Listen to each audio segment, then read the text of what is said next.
In December 2022, the entire world was on the edge of its seat.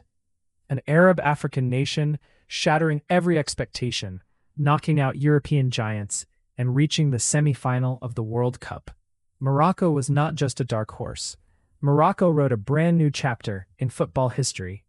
But the question circling in every football fan's mind right now is, was what happened in Qatar just a fluke and a stroke of luck? Or do the Atlas Lions have what it takes in the next World Cup, not just to repeat the achievement, but to lift the most precious trophy in the history of the sport? Welcome, everyone. And today we are going to break it all down with facts and analysis, strengths and weaknesses, the secret formula of the Moroccan national team, and whether they can truly achieve the impossible.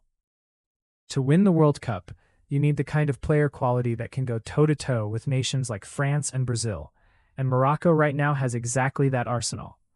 The first advantage is the terrifying wing play. When you have a right flank featuring Achraf Hakimi, one of the best fullbacks on the planet, and a left flank featuring Noussair Mazraoui, you are not just defending, you are creating a nightmare for any opponent. Both players combine pace, tactical intelligence, and the ability to contribute in attack and defense simultaneously, and that is a rare quality that most national teams simply do not possess. The second advantage is Brahim Diaz, the injection of creativity. His addition to the squad completely transformed the attacking setup.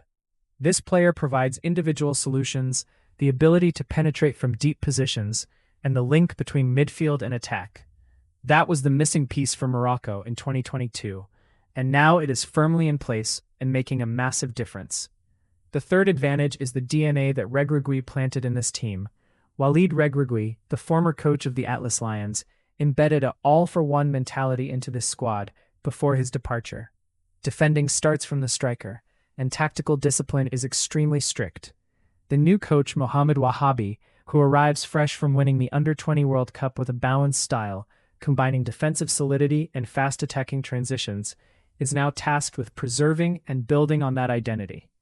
This team is incredibly difficult to lure out of shape or create space against, and that was proven on the pitch when the Atlas Lions knocked out Spain and Portugal with that exact same mentality.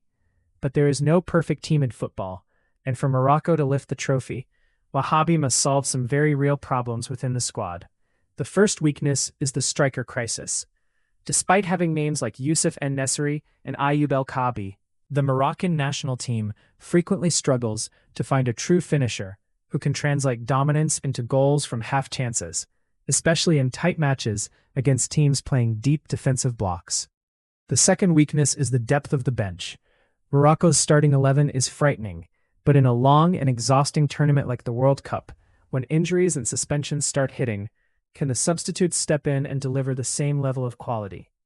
That was the core problem at the end of 2022, when injuries struck the defense right before the France match.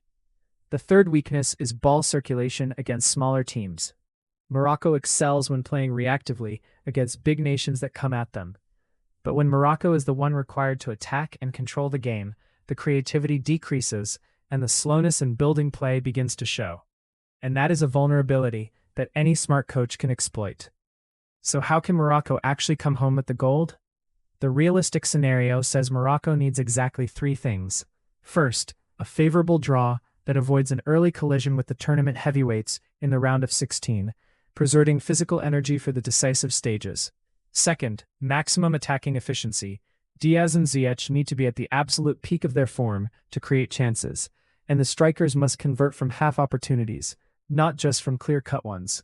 Third, midfield physical readiness. Sofiane Amrabat and Ounahi must rediscover their 2022 form, because a strong midfield means protection for the defense and constant pressure on the opponent. In the end, Morocco is no longer just an honorary guest. Morocco has become a team that every nation prepares for seriously. With their current squad under the leadership of Ouahbi, the Atlas Lions possess between 40 and 50% of what it takes to be world champions. And the rest comes down to fortune and the small details inside the pitch that separate legend from regret. And now the floor is yours. Share with me in the comments. What do you think is the biggest obstacle that could stop Morocco from winning the title?